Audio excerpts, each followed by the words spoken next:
I love living in Canada, and despite our work taking us places all over the world, I still couldn't imagine being anywhere else. We are especially excited because this year is Canada's big 150 birthday. When I first got here, the things that I was most excited about were school buses and lockers. This was around the time that Britney's Hit Me Baby One More Time came out. Now, the things that I value most are the things that make me thankful to be Canadian. Early access to healthcare? Check. Diversity and open-mindedness? Really beautiful landscapes. And the people. Even though it's such a rad place, we still like to bring pieces of our travels back with us when we go away. After starting to travel quite heavily the last few years, I discovered the real truth about banks and foreign exchange fees. What you see when you Google the day's rate or check it on xe.com, for example, is not what you actually pay. I started to wonder why these rates even exist. As a consumer, you're paying a markup just like on a product that you pick up in a store. So for every purchase you make abroad, your bank doesn't only convert your money, but also charges you a foreign exchange fee on top of that. For those Canadians who, like me, love to travel or have family members abroad, here's how I'm getting around it. I discovered TransferWise and it's totally changed the game. Now I wire transfer money across borders and don't have to worry about hidden fees because they always give me the real exchange rate. It's easy to use and their app lets you send money from the palm of your hand.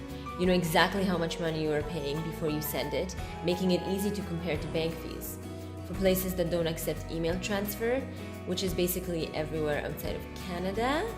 And now that we're renovating our home, it'll be that much easier to get my aunt to bring us Danish design goodies. I can transfer her the money to pay for all those special finishing touches that make up our home and bring Europe to Canada. I moved here with my parents in 1999. My brother was already here and my aunt and my cousins stayed in Europe. And now there's an entire ocean between us. I remember the night before we left for Canada, my best friend came for a sleepover and she braided my entire head. So then when we landed, I looked like we just got back from a Mexican vacation. Our luggage got lost on the way here. For good luck, I'm sure. My brother later received it from the airline and dragged it across wet concrete, destroying everything that sat at the bottom of that bag. Talk about new beginnings. We were sworn in as Canadian citizens in 2004. My dad actually cried.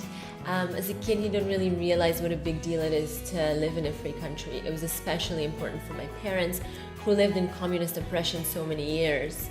I was just excited to finally be able to go to the US. So the next weekend we drove to Spokane so that we could cross the border with our new passports. I saw new citizens being sworn in at the Grandstand show at the Calgary Stampede a few years back. And that was really emotional for me. I finally understood the weight that it takes off your shoulders. And as an adult, saw it through my dad's eyes. I watched that show 3 times that year.